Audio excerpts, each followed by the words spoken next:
श्री गुरुदेवाय नमः। ओम नमः शिवाय।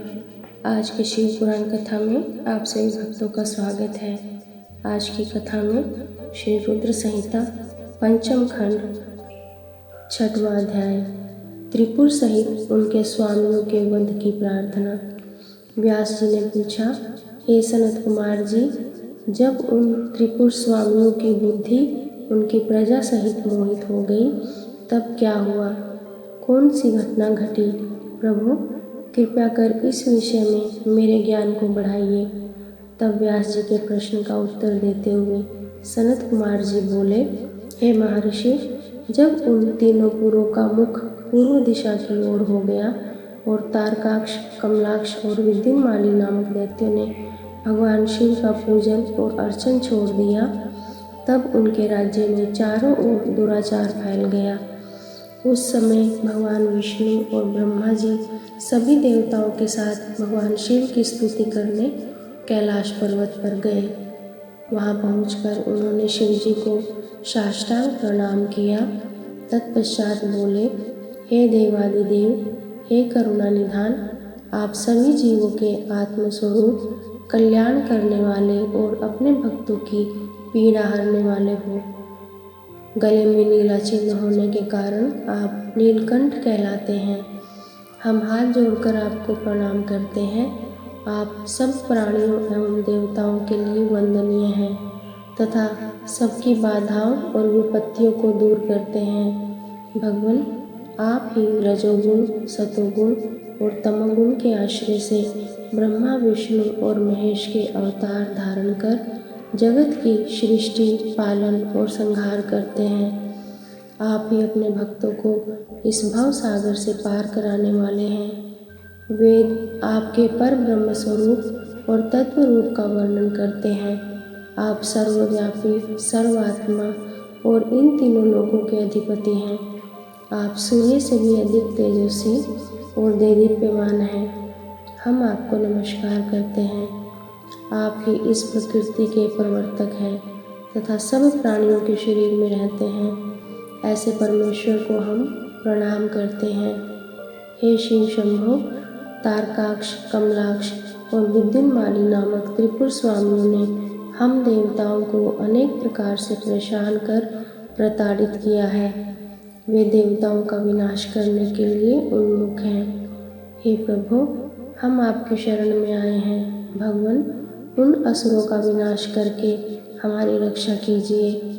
इस समय तीनों असुरों ने धर्म मार्ग को छोड़ दिया है और नास्तिक शास्त्र का पालन कर रहे हैं। आपकी इच्छा के अनुरूप तारकाक्ष, कमलाक्ष और विद्युन्माली तीनों धर्म कर्म से विमुख हो गए हैं। अतः अब आप उनका वध कर देवताओं को मुक्ति दिलाइए। इस प्रकार कहकर सभी देवता मस्तक झुकाकर खड़े हो गए। तब भगवान शिव बोले, हे देवताओं, तारकाक्ष, कमलाक्ष और विद्युन्माली तीनों ही यद्यपि धर्म से विमुख होकर धन, वैभव और ऐश्वर्य में डूबकर सब कुछ भूल गए हैं, परंतु फिर भी वे मेरे असीम भक्त रहे हैं। जब विष्णु भगवान ने उन त्रिपुर स्वामियों को वहाँ की प्रजा के साथ मोहित कर धर्म कर्म से विमुख कर ही दिया है, तो वे स्वयं ही उनका वध क्यों नहीं कर देते? शिव जी के ये वचन सुनकर ब्रह्मा जी बोले, हे परमेश्वर, आप भक्त वत्सल हैं। पाप आपसे कोसों दूर भागता है। प्रभु, आपकी आज्ञा के बिना इस जगत में पत्ता तक नहीं हिलता। भगवान, आपकी इच्छा के अनुरूप ही विष्णु जी ने उन सबको मोहित कर पथभ्रष्ट किया है। अब आप उन त्रिपुर स्वामियों का वध करके इस जगत का उद्धार कीजिए। प्रभु, आप तो इस जगत का आधार हैं। हम सब आपके सेवक हैं और आपकी आज्ञा के अनुसार कार्यों को पूरा करते हैं। आप सम्राट और हम सब आपकी प्रजा हैं। ब्रह्मा के इन वचनों को सुनकर भगवान शिव प्रसन्न होकर बोले, हे ब्रह्मा, आप मुझे देवताओं का सम्राट कह रहे हैं, पर आप ऐसा कैसे कह सकते हैं, जबकि आप जानते हैं कि मेरे पास ना तो कोई दिव्य रथ है, न ही कोई सारथी। फिर भला मैं कैसे उन सर्व सुविधा संपन्न त्रिपुर स्वामियों को युद्ध में परास्त कर पाऊंगा। मेरे पास तो धनुष भी नहीं है जिससे मैं उन दैत्यों का वध कर सकूं। भगवान शिव के यह कहते ही सब देवता प्रसन्न हो गए।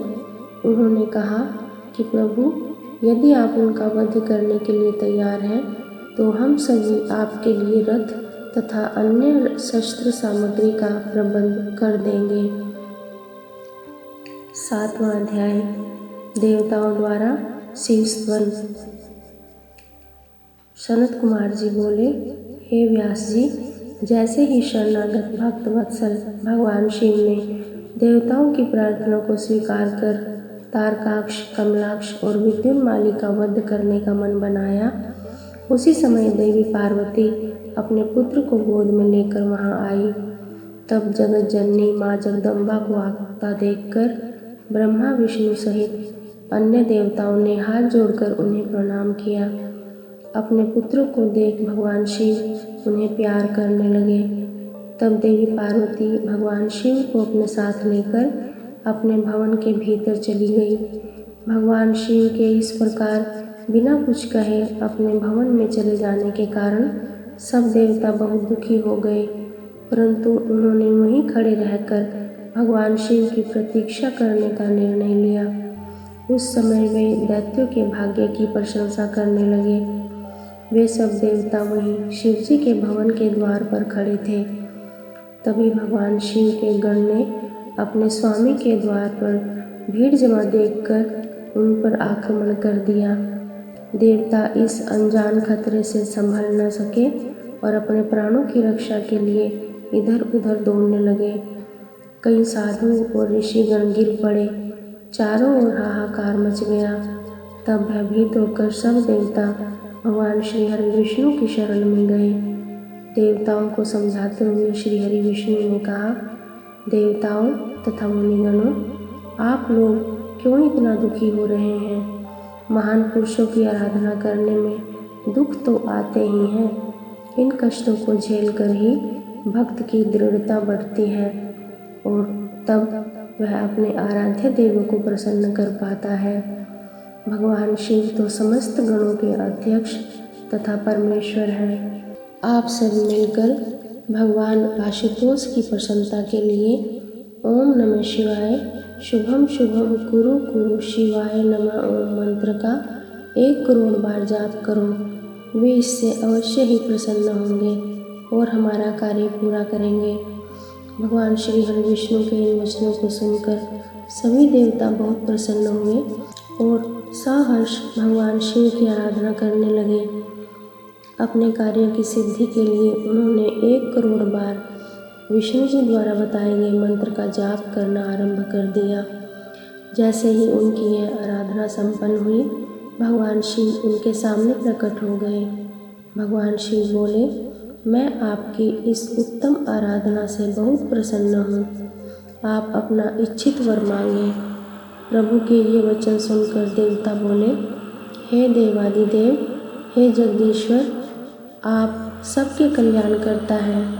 भगवान, हम पर कृपा कर हमारी रक्षा कीजिए।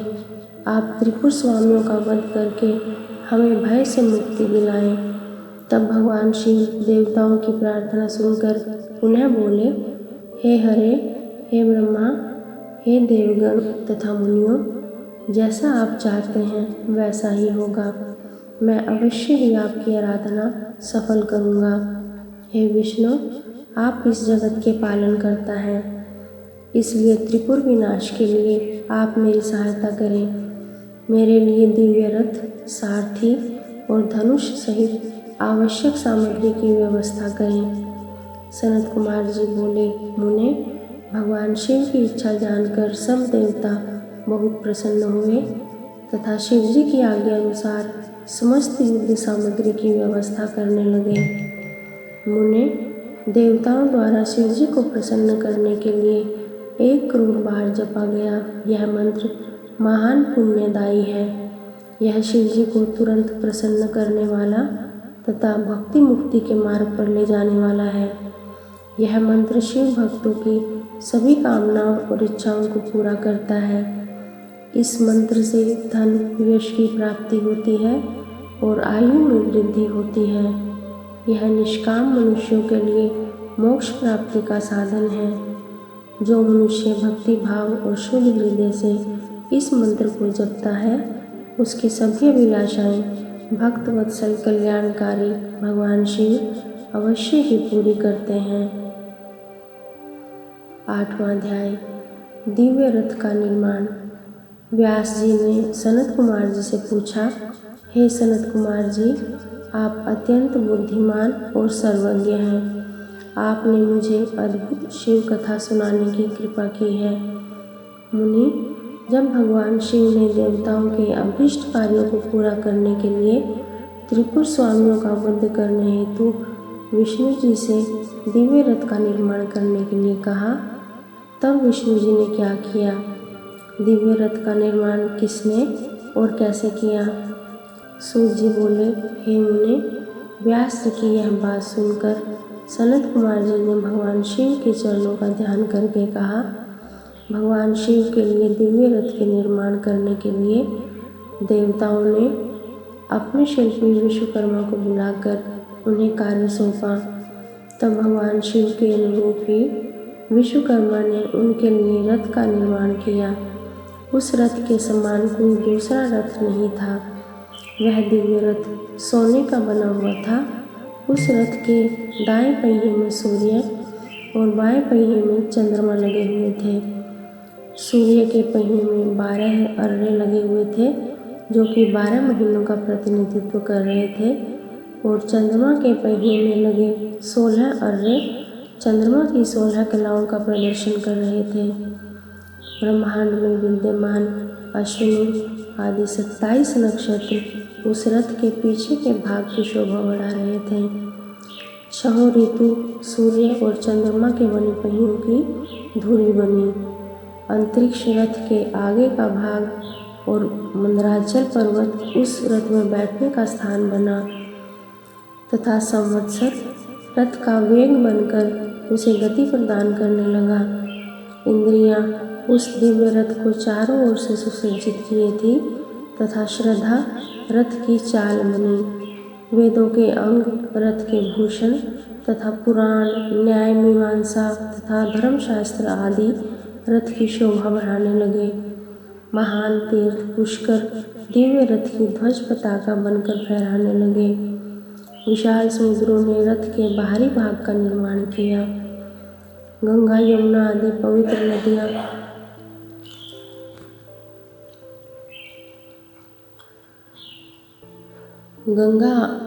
आदि पवित्र नदियाँ स्त्री रूप धारण कर रथ में चमक डुलाने लगी। स्वयं ब्रह्मा जी उस दिव्य रथ में सारथी बनकर भगवान शिव की सेवा में उपस्थित हुए, तथा ओंकार उनके रथ का चाबुक बना। आकार विशाल छत्र बनकर रथ को शोभित करने लगा। भगवान शिव के धनुष का निर्माण करने हेतु शैलराज हिमालय स्वयं धनुष बने, तो नागराज उस धनुष की प्रत्यंचा बने। देवी सरस्वती धनुष की घंटा और भगवान श्रीहरि बाण बने, और अग्निदेव ने बाण की नोक में अपनी शक्ति डाली।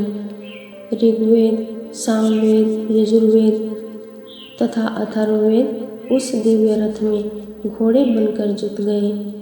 वायुदेव बाजा बजाने लगे। उस दिव्य रथ में इस ब्रह्मांड की हर वस्तु उपयोगिता बढ़ा रही थी। इस प्रकार देवताओं के शिल्पी विश्वकर्मा ने उस उत्तम दिव्य रथ का निर्माण किया। 9वां अध्याय, भगवान शिव की यात्रा। सनत कुमार जी बोले, हे महर्षि, भगवान शिव के लिए बनाया गया वह दिव्य रथ अनेकानेक आश्चर्यों से युक्त था। विश्वकर्मा द्वारा बनाया गया वह रथ ब्रह्मा जी ने भगवान शिव को समर्पित कर दिया। तत्पश्चात श्रीहरि विष्णु, ब्रह्मा जी और सभी देवता एवं ऋषि मुनि कल्याणकारी भगवान शिव की प्रार्थना करने लगे। उन्होंने भगवान शिव को दिव्य रथ पर आरूढ़ किया और स्वयं ब्रह्मा जी उस रथ के सारथी बने। भगवान शिव के रथ पर आरूढ़ होते ही चारों दिशाओं में मंगल गान होने लगे, पुष्प वर्षा होने लगी। ब्रह्मा जी ने सर्वेश्वर शिव की आज्ञा लेकर रथ को आगे बढ़ाया।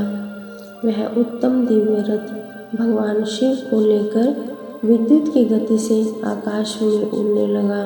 जब भगवान शिव का वह दिव्य रथ तेजी से आकाश मार्ग से होता हुआ उन त्रिपुरों की ओर जा रहा था, तो बीच मार्ग में ही कल्याणकारी देवादिदेव भगवान शिव ब्रह्मा जी से बोले, हे विधाता, तारकाक्ष, कमलाक्ष और विद्युन्माली नामक परम बलशाली राक्षसों का वध करने के लिए मुझे उनके समान ही शक्ति चाहिए।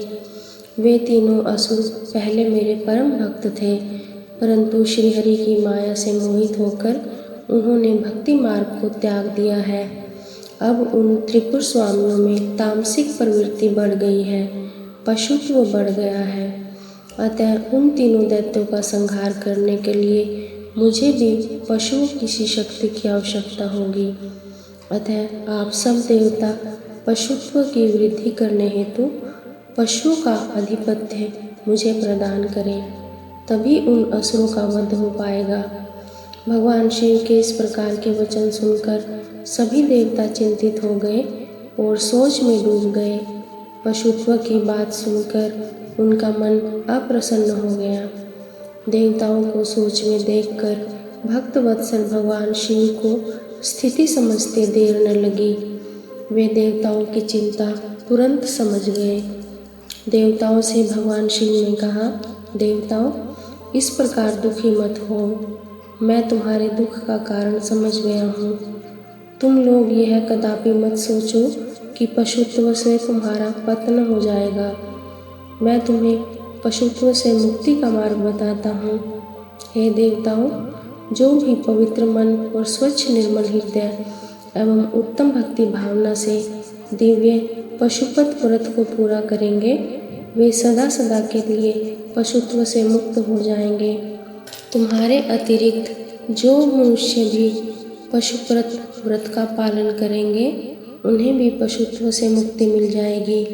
हे देवताओं, नित्य ब्रह्मचर्य का पालन करते हुए 12, 6 अथवा 3 वर्षों तक पशुपत व्रत का पालन करने से सभी मनुष्यों एवं देवताओं को पशुत्व से हमेशा के लिए मुक्ति मिल जाएगी तथा मोक्ष की प्राप्ति होगी। उसका कल्याण होगा, क्योंकि पशुपत व्रत परम कल्याणकारी है। भगवान शिव के इन वचनों को सुनकर ब्रह्मा जी, श्री हरि विष्णु एवं सभी देवी देवता बहुत प्रसन्न हुए और देवादिदेव भक्त वत्सल भगवान शिव की जय जयकार करने लगे। तब सब देवता प्रसन्नतापूर्वक अपने अभीष्ट के कार्य की सिद्धि के लिए पशु बन गए। तभी से सदाशिव पशुपति नाम से जगत में विख्यात हुए। उनका पशुपति नाम अत्यंत कल्याणकारी एवं अभीष्ट की सिद्धि देने वाला है। उस समय भगवान शिव के स्वरूप को देखकर सभी देवता एवं ऋषिगण बहुत प्रसन्न हुए। तत्पश्चात भगवान शिव ने अन्य देवताओं के साथ त्रिपुरों की ओर प्रस्थान किया। उस समय सारे देवता अपने हाथों में हल, मूसल, भुशुंडी और अनेक प्रकार के अस्त्र शस्त्र धारण करके हाथी, घोड़े, सिंह, रथ और बैलों पर सवार होकर चल दिए। भगवान शिव की जय जयकार करते हुए वे आगे बढ़ते जा रहे थे। आकाश से उन पर पुष्पों की वर्षा हो रही थी।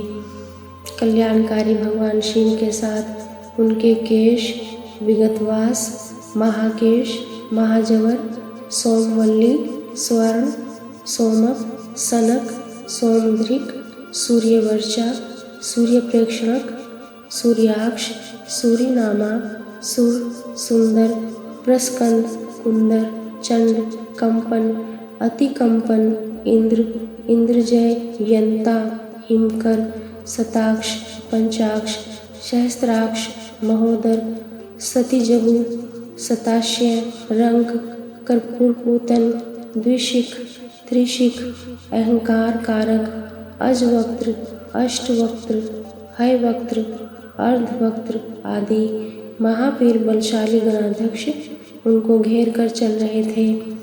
इस प्रकार देवादिदेव भगवान शिव शंकर के साथ ब्रह्मा जी, श्री हरि विष्णु, देवराज इंद्र सहित अनेकों देवता, ऋषि मुनि, साधु संत भी अपने अपने वाहनों पर आरूढ़ होकर त्रिपुरों के स्वामियों व त्रिपुरों का संहार देखने हेतु उनके साथ साथ चल दिए। 10वां अध्याय त्रिपुरासुर वध। सनत कुमार जी बोले, जब युद्ध की सामग्रियों को साथ में लेकर भगवान सदाशिव अपने दिव्य रथ में बैठकर आकाश मार्ग से उन त्रिपुरों के निकट पहुंच गए, तब उन्होंने उन त्रिपुरों का उनके स्वामियों के साथ विनाश करने के लिए रथ के शीर्ष स्थान पर चढ़कर अपने परम दिव्य धनुष पर प्रत्यंचा चढ़ाई, परंतु उनका बाण धनुष से नहीं निकला और वे उसी प्रकार उस स्थान पर स्थित हो गए। वे इसी प्रकार अनेक वर्षों तक वहीं खड़े रहे, क्योंकि गणेश जी उनके अंगूठे के अग्रभाग में खड़े होकर उनके कार्य में विघ्न डाल रहे थे। इसलिए ही तीनों पुरों का नाश नहीं हो पा रहा था। जब इस प्रकार भगवान शिव का बाण बहुत समय तक नहीं चला और वे एक ही स्थान पर स्थिर हो गए, तो सभी देवता चिंतित हो गए कि ऐसा क्यों हो रहा है। तभी वहाँ आकाशवाणी हुई, हे ऐश्वर्यशाली देवादिदेव सर्वेश्वर कल्याणकारी शिव शंकर, जब तक आप गणेश जी का पूजन नहीं करेंगे तब तक त्रिपुरों का संहार नहीं कर पाएंगे। आकाशवाणी के वचनों को सुनकर सभी को बड़ा संतोष हुआ। तब सब अपने कार्यों को यथाशीघ्र पूरा करने के लिए भगवान शिव ने भद्रकाली को बुलाया। विधि विधान से सबने मिलकर अग्रपूज्य भगवान गणेश का पूजन संपन्न किया। पूजन संपन्न होते ही विघ्न विनाशक गणपति प्रसन्न होकर उनके मार्ग से हट गए और उन्होंने कार्य में आने वाले सभी विघ्नों को दूर कर दिया। उनके हटते ही भगवान शिव को तारकाक्ष, कमलाक्ष और विद्युन्माली के तीनों नगर सामने नजर आने लगे। तीनों पुर कालवश शीघ्र ही एकता को प्राप्त हुए, अर्थात मिल गए। ब्रह्मा जी द्वारा प्रदान किए गए वरदान के अनुसार उनके अंत का यही समय था, जब त्रिपुर आपस में मिल जाएं। त्रिपुरों को मिला देख सभी देवता बहुत प्रसन्न हुए। वे प्रसन्न होकर भगवान शिव की जय जयकार के नारे लगाने लगे। तब ब्रह्मा विष्णु जी ने महेश्वर से कहा कि हे देवादिदेव, तारकासुर के इन तीनों दैत्य पुत्रों के वध का समय आ गया है। तभी ये तीनों पुर मिलकर परस्पर एक हो गए हैं। इससे पहले कि ये तीनों पुर फिर से अलग हो जाए, आप इन्हें भस्म कर दीजिए और हमारे कार्य को पूर्ण कीजिए। तब भगवान शिव ने ब्रह्मा जी और श्रीहरि की प्रार्थना स्वीकार करके अपने दिव्य रथ पर पशुपत अस्त्र नामक बाण चढ़ाया। उस समय अभिजीत मुहूर्त था। विशाल धनुष की टंकार से पूरा ब्रह्मांड गूंज उठा। तब भगवान शिव ने तारकाक्ष, कमलाक्ष और विद्युन्माली को ललकार कर उन पर करोड़ों सूर्य के समान प्रकाशमान पशुपति अस्त्र छोड़ दिया। उस बाण की नोक पर स्वयं अग्निदेव विराजमान थे। उन विष्णुमय अग्नि बाणों ने त्रिपुरवासियों को दग्ध कर दिया, जिससे देखते ही देखते वे तीनों पुर एक साथ ही समुद्रों से घिरी भूमि पर गिर पड़े। सैकड़ों असुर उस अग्निबाण से जलकर भस्म हो गए। चारों ओर हाहाकार मच गया। जब तारकाक्ष अपने भाइयों सहित जलने लगा, तब उसे यह एहसास हुआ कि यह सब भगवान शिव की भक्ति से विमुख होने का परिणाम है। तब उसने मन ही मन अपने आराध्य भगवान शिव का स्मरण किया और रोने लगा। तारकाक्ष बोला, हे भक्त वत्सल कृपा निधान, करुणा निधान भगवान शिव, यह तो हम सब जानते ही हैं कि आप हमें भस्म किए बिना नहीं छोड़ेंगे। फिर भी प्रभु, हम आपकी कृपा चाहते हैं, अतः आप हम पर प्रसन्न होइए। भगवान, जो मृत्यु असुरों के लिए दुर्लभ है, वह हमें आपकी कृपा से प्राप्त हुई है। प्रभु, बस अब हमारी आपसे सिर्फ एक ही प्रार्थना है कि हमारी बुद्धि जन्म जन्मांतर तक आप में ही लगी रहे। यह कहकर भी सभी दानव उस भीषण अग्नि में जलकर भस्म हो गए। भगवान शिव की आज्ञा से उन पुरों के बालक, वृद्ध, स्त्रियां, पुरुष, पेड़ पौधे आदि सभी जीव जंतु भी अग्नि की भेंट चढ़ गए। उस भीषण अग्नि ने स्थावर जंगम आदि सभी को पल भर में ही राख के ढेर में बदल दिया। पशुपतास्त्र से प्रज्वलित अग्नि में सभी जलकर भस्म हो गए, परंतु भगवान शिव का भक्त मैं नामक दैत्य, जो असुरों का विश्वकर्मा था और जो देवों का विरोधी भी नहीं था, भगवान शिव के तेज से सुरक्षित बच गया। इस प्रकार जिन दैत्यों या प्राणियों का किसी भी स्थिति में मन धर्म के मार्ग से विचलित नहीं होता है, उसका पतन किसी भी स्थिति में किसी के द्वारा नहीं होता है। इसलिए सज्जन पुरुष को सदैव अच्छे कर्म ही करने चाहिए। दूसरों की निंदा करने वालों का सदा ही विनाश होता है।